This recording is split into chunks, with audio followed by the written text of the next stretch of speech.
The main news for tonight, the immigration bonds when people are applying for a tourist visa. The consulate and embassies around the world are going to start implementing this. We're starting with 2 countries with the highest, arguably, fraud rates, meaning most people who apply for the tourist visa from those countries, if there's such a high percentage of people who are just changing out of the status, who are overstaying their visa and staying in the United States illegally, not leaving or leaving not on time, then these 2 countries are going to start requiring people to apply for an immigration bond before coming to the United States. What does that mean? If they want to approve you, but because of such a high rate of change of status, adjustment of status, overstay, now they're going to make you pay additional bond, $5,000, $10,000, $15,000. Immigration bond for tourists to come into the country is such a bad idea.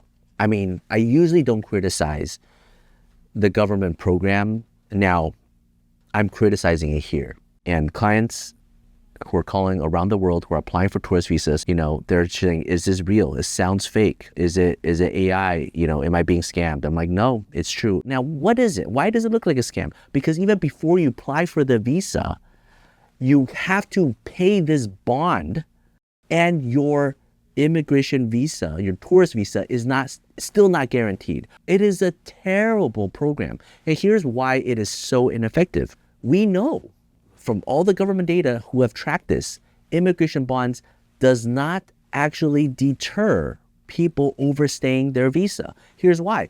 If you really want to break the immigration law and come into the United States and change status and adjust status because you have some humanitarian need, so you just pay it because you're still gonna do it. It's ultimately not effective. And you don't have to trust my words. The Department of Homeland Security said it themselves. The people who are wealthy enough, they don't need to overstay because they just buy another plane ticket and fly back. Bonds are not going to affect rich people. Poor people who really need to come, they're still going to do it and they're still going to overstay. So who does it actually harm? It harms the poorer countries, the poorer people who cannot afford the bond. And I understand a lot of people get visas, they come to the United States and then they violate their status. They did not comply with the tourist visa. However, that's because our own internal system is sort of broken.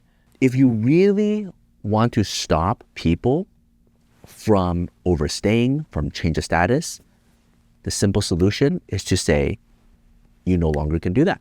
You can no longer fly to the US on one status and then change to a different status, or you cannot adjust status. Nope, just cancel that out. Everybody has to apply overseas.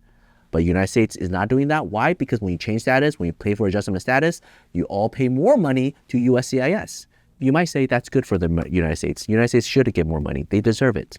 I'm not here to criticize that. If the United States want to do it, just do it openly, right? Increase the visa fee. But don't hide behind this mask of saying, well, there's so many people who are abusing their visas when they might not even be overstaying. They're just changing status to student visas or other sorts of visas or claiming asylum. But because the State Department doesn't like it or they internally get penalized, they aren't making people pay. The United States arguably has already the highest visa fees, the highest denials, and now a bond, it doesn't apply to you yet, but eventually it might roll out. Whatever you do, at least right now, you're not obligated to apply for the bond. And it's up to the consulate to make that determination if they will require you to apply for the bond.